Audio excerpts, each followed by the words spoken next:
ब्रह्मा कुमारी जी है जो पुलिस वाले से क्वेश्चन पूछ सकते हैं। अभी तक हम दुनिया से पूछते थे तुम्हारे पास ये पैसा कहां से आया, आज बहनें पूछ रही है। आपको हक है। मेरे सामने ही बहनों से भी कईयों ने पूछा कि ये फंडिंग कहां से होती है। हमारे पास 3-4 मिथ हैं और गलतफहमियां हैं। हम जब भी बहुत बड़ा सेटअप देखते हैं तो हमारे मन में एक आता है, पैसा बाहर से आता है, विदेश देता है।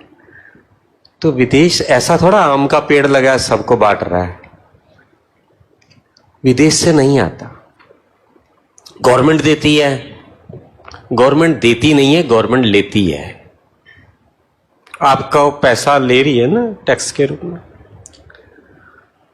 यहां चार्ज कोई मेंबरशिप फीस नहीं है, क्योंकि ये कोई कॉर्पोरेट या कंपनी नहीं है। ये सेम क्वेश्चन मैंने भी पूछा था आज से 25-26 साल पहले, जब मैं वहां बैठा था, कि आप अपने खर्चों को कहां से निकालते हैं, आप फीस भी नहीं लेते, कम से कम कुछ तो फीस रखिए। तो बहन ने बहुत प्यार से कहा, हम कितनी रखें। तो ये कितनी में बड़ा कंफ्यूजन रहा। तो उस बहन ने बड़े प्यार से समझाया कि यहां धन मांगा नहीं जाता, भगवान ने हमें मांगना नहीं सिखाया। जब हम मांगते नहीं हैं तो लोग अपने आप आकर देते। यहां वो नहीं देते जिनकी पॉकेट में है, पॉकेट बड़ी है। यहां वो देते हैं जिनका दिल बड़ा है। और जब बड़े दिल वाले कुछ, हम भी आए हैं, हम 3-4 दिन से रह रहे हैं और 3-4 दिन रहेंगे, सब कुछ चल रहा है, खर्चा होता है, लेकिन वो खर्चा कहां से निकलता है? बिल्कुल परिवार की तरह ही ये चलता है। सबसे बड़ी बात, पहला बात, यहां टैलेंट डोनेशन है। क्या डोनेशन है? टैलेंट डोनेशन है। यहां सब कुछ सर्विसेज फ्री ऑफ कॉस्ट है। ये जब मकान बना था तो आर्किटेक्ट आए, उन्होंने फ्री में नक्शा, फ्री का मतलब ऐसा नहीं कि उन्होंने कहा फ्री में दिया। आपका कोई सगे भाई अगर आपका आर्किटेक्ट है तो आपका मकान में वो आपको ये थोड़ा बोलेगा मैं फ्री में बनाऊंगा, आप हक से बोलेंगे नक्शा बना। तो ऐसे ही सारी चीजें वैसे ही होती चली गई। आपके तो 4 भाई होंगे, कोई आर्किटेक्ट होगा, कोई इंजीनियर है। हमारे यहां तो अनगिनत भाई हैं। उसके बाद कणे कणे से तालाब भरता है, कणे कणे से तालाब भर जाता है। यहां हम सब मिलकर सहयोग करते हैं। मान लो मैं इस संस्था में जुड़ा, संस्था में आने से पहले कुछ मेरी बुराइयां थी, कुछ ऐब थे, कुछ खर्चे थे, वो वहां जाता था। जब मैं यहां आया तो वो बचा, तो मैं वो कहां डालूंगा? अगर ये फीस तय कर लेते तो मैं उतनी ही डालता। जब इन्होंने मांगा ही नहीं तो मैं उस धन सहित खुद भी भंडारी में घुस गया हूं। नहीं तो इस तरीके से सब कुछ हो गया। तो यहां हम अपना मैक्सिमम देते हैं। और यहां एक बड़ी अच्छी खासियत है, आप जब भी कभी कुछ करेंगे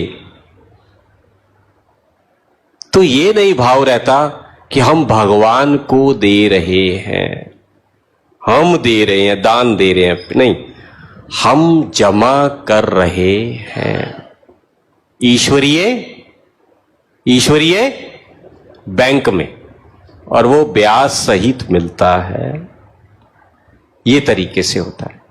अभी जैसे ये प्रोग्राम हो रहा है, ऊपर भी हो रहे हैं, हमारे सेवा केंद्रों पर भी होता है, तो हम सब मिलकर उसको शेयर कर लेते हैं और खर्चा बट जाता है। जैसे किसी के घर शादी होती है तो सब मिलकर सगन डालते हैं ना, नहीं, कुछ और सिस्टम होता है। तो ऐसे ही जब हम यहाँ सारे मिलकर आते हैं, तो जब कभी प्रोग्राम हुआ उसके बाद हम इकट्ठे होते हैं तो सब मिलकर अपने शेयर उसमें डालते हैं और उसी हिसाब से हमारा निकल के आ जाता है। ठीक है, जिस तरह मैंने अपनी मां को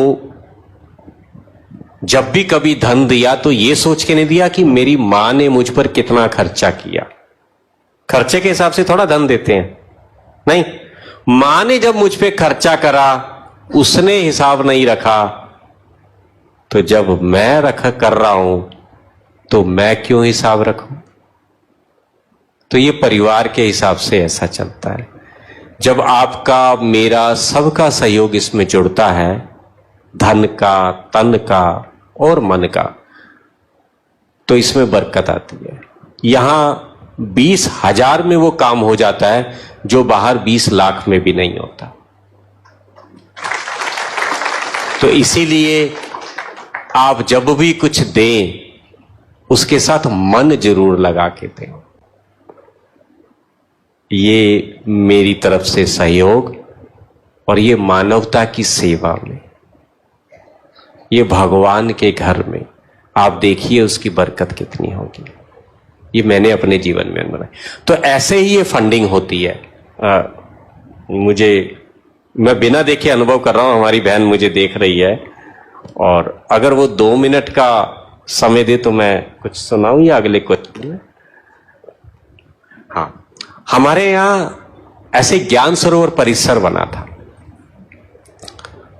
तो उसमें हमारे बड़े दादी जी, प्रकाशमणि दादी जी थे। उनसे देन गवर्नर, जो उस समय तत्कालीन गवर्नर थे, चन्ना रेड्डी जी, उन्होंने आके कहा कि इसमें मैं कुछ सहयोग देना चाहूंगा। तो उन्होंने, दादी जी ने समझाया कि भाई हमारे, कहते कैसे इसको आप बनाओगे, ज्ञान सरोवर जब आप कल या परसों देखने जाएंगे। तो उन्होंने कहा कि हमारे भाई बहनों ने बताया है कि इसमें 45 करोड़ रुपया लगेगा। ये 94 या 5 की 94 की बात है। और ये हमारे भाई बहनों ने बताया कि 3 साल में हम पूरा कर लेंगे। तो उन्होंने उस समय अपने सारे आईएएस इंजीनियर, उन सब अधिकारियों की मीटिंग बुलाई कि आपको ये जो दादी जी हैं ये बताएंगे मैनेजमेंट कैसे ब्रह्मा कुमारी का चलता है। तो उन्होंने कहा आपके पास इस समय कितना धन है, तो जिस समय कुछ मिलता है तो उसका कुछ परसेंटेज हमारे पास पैसा होना चाहिए। तो उन्होंने कहा हमारे पास थोड़ा सा इसका रखा हुआ है, कुछ 18-15 लाख रुपए थे।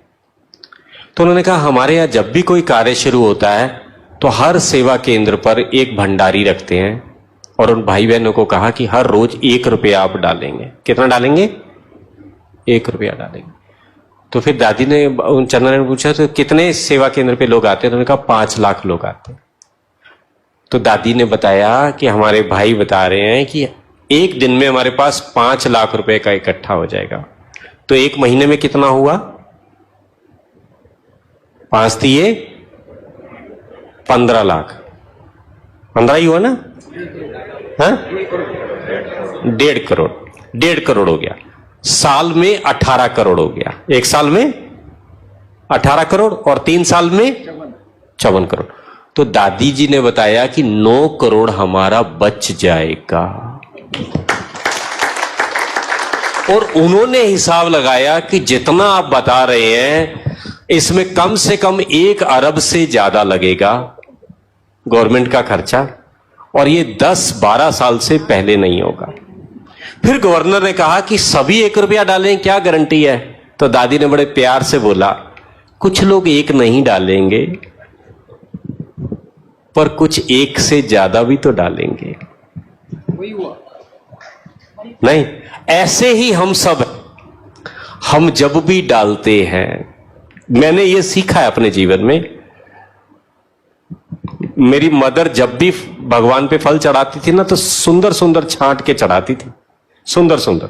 कुछ लोग डिफेक्टेड लेके जाते हैं कि कहीं नहीं चले तो भगवान पे चला दो, तो सुंदर सुंदर फल चढ़ाती थी। तो मैं मां को कहता था कि इतने सुंदर फल चढ़ाए तो भगवान ने भी तेरे को इतना सुंदर फल दे दिया। नहीं, तो इसलिए जब वो दिया तो हम भगवान को इस हिसाब से कुछ चढ़ाते हैं अपना बेस्ट देते हैं, तो उसका बेस्ट क्या हो सकता है ये आप देख लेना, ये मैंने पाया है। ओम शांति। बहन एक छोटा सा, कुछ लोगों के मन में ये शंका रहेगी कि हम कुछ भी सहयोग कर रहे हैं उससे हमें ज्यादा मिलेगा। इस भाव से नहीं करना है। और हमारे जो बाबा हम कह रहे हैं वो शिव निराकार है, उन्हें आपके और हमारे पैसों की जरूरत बिल्कुल नहीं है। ये जो भी है हमारे लिए क्रिएट हो रहा है, इंक्लूडिंग जो भोजन है वो हम ही खा रहे हैं। वो सिर्फ भासना लेते हैं, वो कुछ ले नहीं सकते और हम आपको उनको कुछ दे नहीं सकते, हम उनसे सिर्फ लेते ही हैं। Thank you. Thank you Sanjeev भाई जी एंड राव भाई जी, बहुत ही सुंदर उदाहरण के साथ कि कैसे हमारा ज्ञान सरोवर बहुत ही ब्यूटीफुल परिसर है वो कैसे बना और कितनी खूबसूरती से सभी जो ईश्वरीय फैमिली है उन्होंने सहयोग देकर इतने सुंदर जो भवन है उनका निर्माण कराने में अपना सहयोग दिया।